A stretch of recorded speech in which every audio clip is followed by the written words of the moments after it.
बोलती पुस्तके. ज्यांना वाचनाचा नाद त्यांना बोलती पुस्तके घाली साद. आमचं चॅनल सबस्क्राईब करा आणि सबस्क्राईब करायला इतरांनाही सांगा. नमस्कार श्रोते मित्र हो.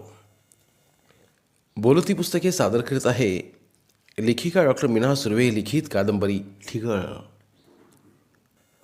प्रकरण 25. रश्मीच्या बोलण्यानं किसनाच्या पायाखालची जमीन सरकली.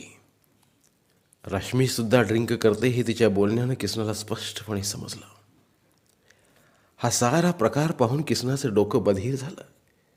तो कोणाला न सांगताच पार्टीतून हॉस्टेलमध्ये परतला. त्या दिवशी रात्रभर किसना झोपला नाही. आपण रश्मीला हो म्हटलंय हे माझं चुकलंय. मी नाही म्हटलो असतो तर प्रश्न मिटला असता. तिची दुनिया, संस्कार व माती वेगळी आहे. हे विलायतमध्ये पिकलेलं पीक माझ्या मातीत रुजणार नाही. या आणि अशा अनेक विचारांनी किसनाच्या डोक्याचा भुगा झाला. त्याला गावाकडच्या साऱ्या गोष्टींची आठवण झाली. पण सेमिनार, प्रोजेक्ट, सबमिशन, एक्झाम असल्यानं तो गावाकडे जाऊ शकत नव्हता. किसनानं रश्मीशी बोलणं भेटणं कमी केलं. पण म्हणतात ना, सटवीचा लेखा आणि कुणानं चुका. रश्मीनं किसनाची पाठ अजिबात सोडली नाही. पाहता पाहता फायनल एक्झाम झाली. मध्येच 15 दिवसांनी, महिन्यांनी किसना घरी पत्र पाठवून घरचं वर्तमान विचारून घेत होता. लक्ष्मी त्याच्या पत्रांना उत्तरं देत होती. फायनल एक्झाम झाल्यावर कॉलेजमधून किसनाची मुंबईमधल्या एका नामांकित रिसर्च सेंटरमध्ये कॅम्पस इंटरव्ह्यूमधून चीफ एक्झिक्युटिव्ह ऑफिसरपदी सिलेक्शन झालं. किसनाला गलेलठ्ठ पगाराची नोकरी मिळाली. त्याच्या आनंदाला पारावर उरला नाही. कामावर रुजू होण्यासाठी त्यानं रिसर्च सेंटरकडून महिन्याभराचा अवधी घेतला. रश्मी व त्यांच्या इतर मित्रमैत्रिणींनी किसनाच्या यशाचं सेलिब्रेशन केलं. किसना महिन्याभरासाठी गावी जाणार होता. त्याआधी रश्मीनं त्याला घरी नेलं. तिच्या डॅडींना किसनाच्या सिलेक्शन संदर्भात सांगितलं. रश्मीच्या डॅडींनाही त्याचा अभिमान वाटला. सुट्टीवरून किसना थेट मुंबईला कामाच्या ठिकाणी रुजू होणार होता. रश्मीची व त्याची आता लवकर भेट होणार नव्हती. रश्मीच्या डॅडीने त्याला लग्नाविषयी विचारलं. किसना म्हटला, डॅडी, अजून 2 वर्ष लग्नाचा विचार नाही माझा. आधी मी गावाकडे घर बांधेन व मग लग्नाचा विचार करेन. ठीक आहे क्रिश. रश्मी, तुला चालेल ना? हो, मी क्रिशसाठी आयुष्यभर थांबायला तयार आहे, रश्मी म्हणाली. थोरा मोठ्यांची व्यसनाधीन, वासनांध व दुसऱ्यांच्या भावनांना चुराडा करणारी मुलं तिनं जवळून पाहिली होती. पण किसना देशी गाईच्या शुद्ध तुपासारखा साजूक व भावूक होता हे तिनं जाणलं होतं. रश्मीच्या या बोलण्यानं तिच्याशी लग्न करण्याशिवाय किसनाला दुसरा पर्यायच उरला नव्हता. कारण दुसऱ्यांच्या भावनांशी खेळणं किसनाच्या संस्कारात बसत नव्हतं. रात्रीच्या जेवणानंतर किसनावर रश्मी बराच वेळ गप्पा मारत बसले. रश्मीनं किसनाला घरचा फोन नंबर दिला व त्याला म्हणाली, रिसर्च सेंटरमध्ये रुजू झालास की मला तेथील फोन नंबर दे. मला विसरू नकोस. मी तुला खूप मिस करणार आहे. दर 15 दिवसाला मी तुला मुंबईला भेटायला येईन. असं म्हणून रश्मी हुंदके देत त्याला बिलगून रडू लागली. किसनाचंही डोळं पाण्यावलं. त्यानं जड अंतकरणानं रश्मीचा निरोप घेतला. दुसऱ्या दिवशी रश्मी स्वतःची कार घेऊन कॉलेजच्या हॉस्टेलवर आली. किसनाचे सारे मित्र मैत्रिणी त्याला निरोप देण्यासाठी हॉस्टेलच्या कॅम्पसमध्ये जमले. किसनाला साऱ्या मित्रांनी आलिंगन दिलं. त्याच्या सर्व मित्र व मैत्रिणींना अश्रू अनावर झाले. किसनाच्या गोड स्वभावानं तो साऱ्यांनाच हवासा वाटत होता. आता प्रत्येकांच्या प्रारब्धानं निश्चित केलेल्या वेगवेगळ्या वाटांवर सारे उभे होते आणि त्याच वाटेनं आता सर्वांना मार्गक्रमण करावं लागणार होतं. चला मित्रांनो, येतो, म्हणून किसनानं सर्वांचा निरोप घेतला. रश्मी व किसना रेल्वे प्लॅटफॉर्मला आले. रेल्वे येईपर्यंत रश्मी किसनाचा चेहरा एकसारखा निहाळत होती. किसना रश्मीला म्हणाला, अगं रश्मी, असं का पाहतेस माझ्याकडे? अरे, महिन्याभरासाठी तुझं रूप डोळ्यात साठवते आहे मी. Don't worry dear, I will come back soon, Kisna म्हणाला. दोघांच्या मनसोक्त गप्पा रंगल्या. इतक्यात दिल्ली पुणे रेल्वे प्लॅटफॉर्मला लागली. रश्मीनं व किसनानं जड अंतकरणानं परस्परांना निरोप दिला. किसना एकदाचा गावी पोहोचला. त्याच्या येण्यानं घरातलं वातावरण भारावून गेलं. किसनानं आईवडिलांना लक्ष्मीला नोकरीची बातमी सांगितली. बायजाच्या व भीमाच्या खुरप्याला कायमचा पूर्णविराम मिळाला. किसनानं दोघांचंही कामाला जायचं बंद केलं. आता किसनासहित बायजा व भीमाचे दिवस पालटले. ही आनंदाची बातमी साऱ्या गावभर पसरली. सर्वांनी किसनावर अभिनंदनाचा वर्षाव केला. तो शाळेत जाऊन शिक्षकांना भेटला. त्यांनी किसनाच्या अभिनंदनासाठी शाळेत छोटेखानी समारंभ घेतला. किसनानं शाळेच्या विकासासाठी आर्थिक मदत देण्याचं कबूल केलं. किसनाला स्टेजवर पाहून लक्ष्मी मनातून आनंदली. त्याला मामा मामी भेटून गेले. तोवर लक्ष्मीचा 10वीचा निकाल लागला. लक्ष्मी केंद्रात पहिली आली. किसनानं लक्ष्मीचं DEDला ॲडमिशन केलं. यथावकाश किसना मुंबईला नोकरीच्या ठिकाणी रुजू झाला. आलेल्या दिवशीच किसनानं रश्मीला फोन केला. रश्मी किसनाला भेटण्यासाठी आतुर झाली होती. ती विमानाने मुंबईला किसनाच्या भेटीसाठी आली. दोघांना खूप आनंद झाला. पाहता पाहता वर्ष संपलं. किसना व रश्मीच्या भेटीगाठी चालूच होत्या. किसनाकडे बऱ्यापैकी पैसे आले. त्यानं थोडं कर्ज काढून गावाकडे सर्व सोयींयुक्त 2 मजली टुमदार बंगला बांधला. अंगणात बाग बगीचा तयार केला. लक्ष्मीसाठी आकर्षक तुळशी वृंदावन बनवलं. टेलिफोन घेतला. अख्ख्या पंचक्रोशीत किसनाच्या आकर्षक व सुंदर घराची चर्चा होत होती. बंगल्याभोवती किसनानं दगडी कुंपण घातलं होतं. त्यावर विराजमान असणारे दिवे बंगल्याच्या सौंदर्यात अधिकच भर घालीत होते. घरातील किचनमध्ये अत्याधुनिक सोयीसुविधा केल्या. गॅस, शेगडी, डायनिंग टेबल, सामान सुमानाच्या ट्रॉल्या, संगमरवरी देवघर, मार्बलचा किचन कट्टा, आकर्षक पडदे, सोफा सेट, डोळ्याचं पारणं फेडणारा बैठकीचा हॉल, या साऱ्या चीजवस्तूंनी किसनाचा बंगला सजला होता. किसनानं बंगल्यापासून 5-6 फूट अंतरावर कौलारू छोटेखानी स्वयंपाक खोली बांधली होती. यामध्ये त्यानं खेड्यातील किचन वसवलं होतं. या खोलीत पितळेची व तांब्याची भांडी, चूल, लाकडं ठेवण्याची जागा, पुरेशा वायुविजनाची सोय या साऱ्या गोष्टींची तरतूद केली होती. बंगल्यासोबतच त्यानं कौलारू किचन बांधून खेड्याचा बाज टिकवून ठेवला होता. बायजा व भीमाचं मन बंगल्यापेक्षा कौलारू खोलीतच जास्त रमायचं. बायजा सारा स्वयंपाक चुलीवर करायची. तिथं बसून नवरा बायको बऱ्या वाईट आठवणींना उजाळा देत जेवायची. तेव्हा त्यांच्या मनाची अवस्था श्रावण मासासारखी असायची. श्रावणात जसं क्षणात श्रावणसरी कोसळतात व क्षणात ऊन पडतं, तसंच काहीचं बायजा व भीमाचं व्हायचं. क्षणात दोघांचे डोळे जुन्या आठवणीनं पाणवायचे, तर क्षणात श्रावणातल्या उन्हासारखं त्यांचे डोळे किसनाच्या सुखद आठवणींनी चमकायचे. किसनाचं काम पाहून दुसऱ्या वर्षी नोकरीत त्याला बढती मिळाली. त्यामुळं त्याचं कर्ज लवकरच फिटण्यास मदत झाली. त्याने एक अलिशान 4 व्हीलर ही खरेदी केली. त्यामुळे त्याचा प्रवासही सुकर झाला. लक्ष्मी ही DED परीक्षा चांगल्या मार्कानं उत्तीर्ण झाली. जिल्हा परिषदेमार्फत लक्ष्मीला शेजारच्या जिल्ह्यात प्राथमिक शिक्षिका म्हणून नोकरी लागली. आता ती समाजाला न घाबरता बिनधास्तपणे श्रीपती व पारूकडेही जाऊ लागली. जवळ पैसा असेल तर बऱ्याच समस्या सुटतात, हेच खरं. शनिवार व रविवार लक्ष्मी कांचनपूरला येत होती. आठवड्यातून एकदा लक्ष्मी आली की किचनला मालकीण लाभायची. ती सारा स्वयंपाक बंगल्यातील किचनमध्येच करायची. त्यामुळं बायजाच्या कौलारू किचनला 2 दिवस विश्रांती मिळायची. लक्ष्मी आली की बायजा व भीमाचा बंगल्यातला वावर वाढत असायचा. लक्ष्मी नोकरीला गेली की बायजा व भीमाला पुन्हा सारा बंगला सुना वाटायचा. मग ते दोघं सारा दिवस बंगल्याभोवतालच्या बाग बगीचा नीटनेटका करण्यात घालवायचे. घरात टेलिफोन असल्यामुळं किसनाचं त्याच्या आईवडिलांशी दररोज बोलणं व्हायचं. त्यामुळं बायजा व भीमाला लेकरू जवळ असल्याचा भास व्हायचा. पण किती केलं तरी भास व सत्यता यात फरक राहतोच. म्हणूनच कधीकधी बायजा व भीमाच्या डोळ्याच्या पांदीत लेकाच्या आठवणीनं पाणी साठायचं. आता किसना व रश्मीला लग्नाचे वेध लागले. रश्मीच्या वडिलांनी किसनाला दिल्लीला बोलावून घेतलं.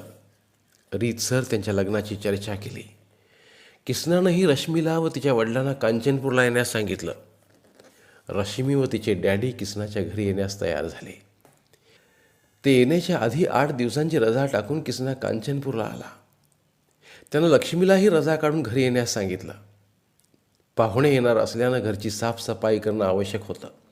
किसनानं आईवडिलांना रश्मीबद्दल व त्यांच्या वडिलांच्या ऐश्वर्याबद्दल, राहणीमानाबद्दल सर्व कल्पना दिली होती. किसनाच्या तोंडून सारं वर्णन ऐकून बायजा व भीमा थोडे अस्वस्थ बनले होते. आपण साधी माणसं एवढ्या मोठ्या माणसांशी आपलं कसं सूत जुळणार, या प्रश्नानं त्यांचं मन सारखं बावरत होतं.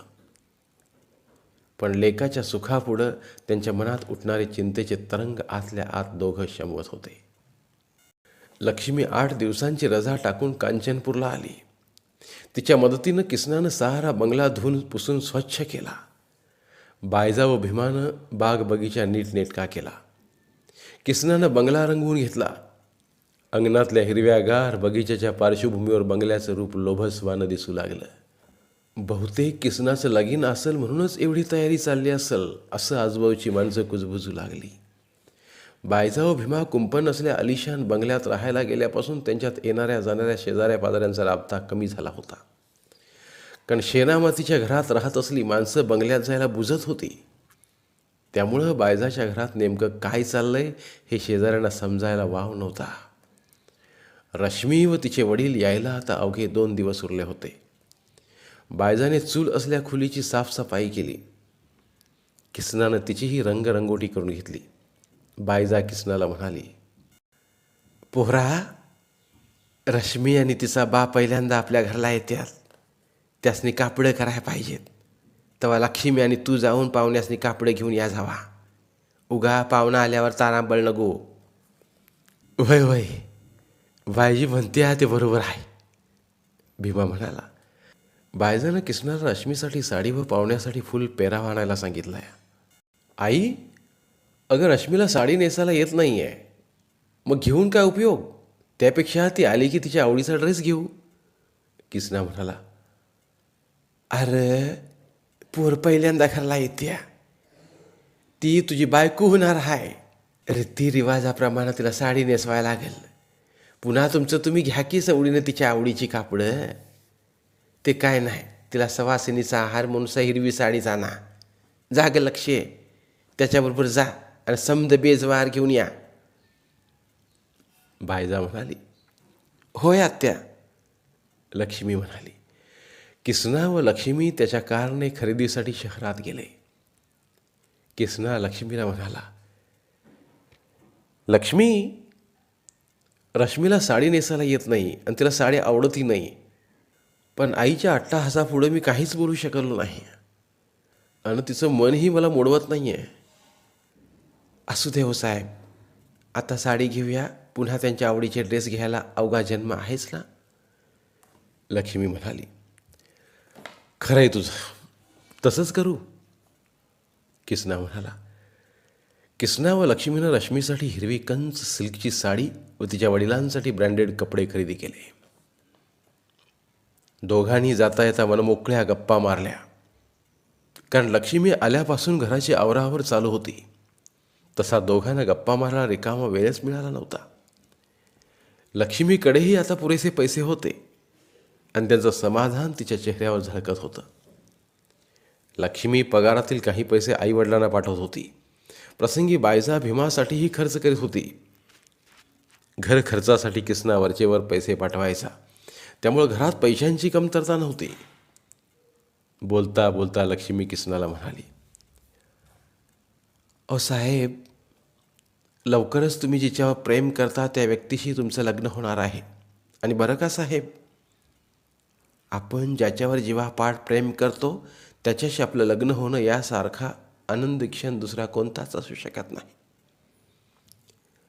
परंतु असा क्षण मात्र सर्वांच्याच नशिबात नसतो. म्हणून तुम्ही खूप नशिबवान आहात साहेब. हो हो ग लक्ष्मी, मलाही असंच वाटतंय. बरं, मला सांगा, तुम्हाला लग्नात मी काय प्रेझेंट देऊ, लक्ष्मी म्हणाली. अगं वेडे, मला काही वेगळं प्रेझेंट घेण्याची आवश्यकताच नाही. अशीच माझ्यासोबत नेहमी राहा, हेच माझ्यासाठी तुझ्याकडून मौल्यवान प्रेझेंट असेल.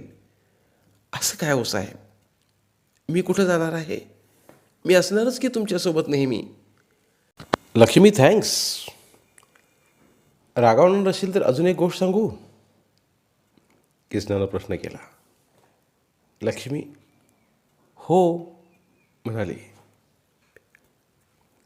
हे बघ लक्ष्मी, तुझ्या आयुष्यात एखादा चांगला मुलगा आला तर तू ही लग्न कर. एकटी राहू नकोस.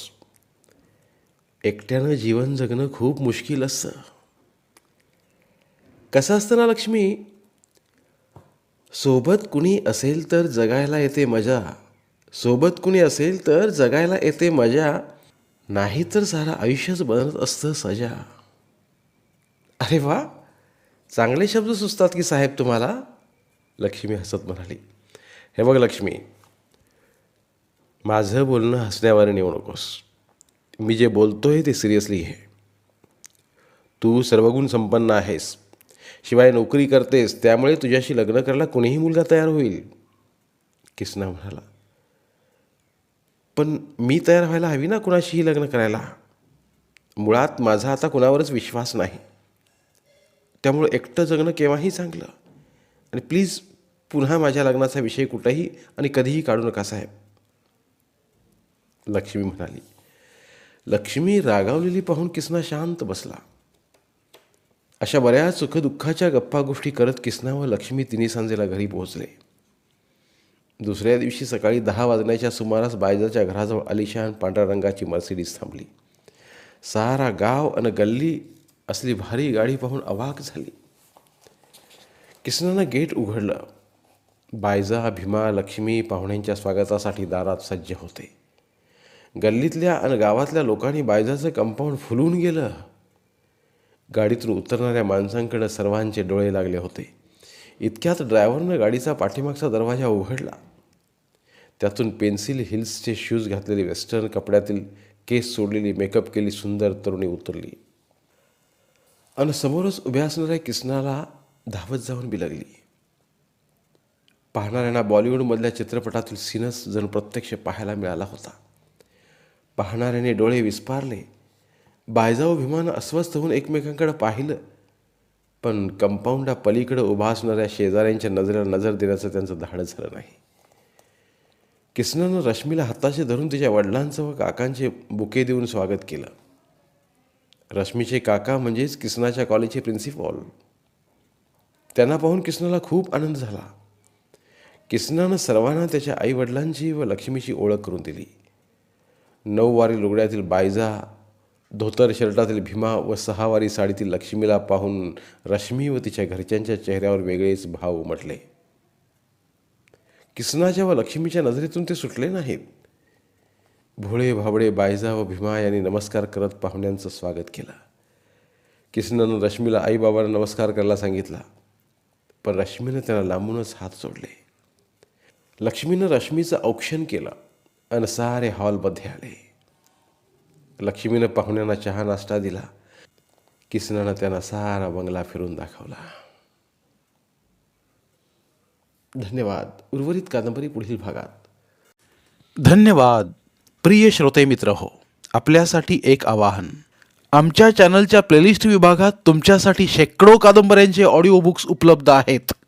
तिथे प्रत्येक कादंबरीचे सर्व भाग एकत्रित मिळतील.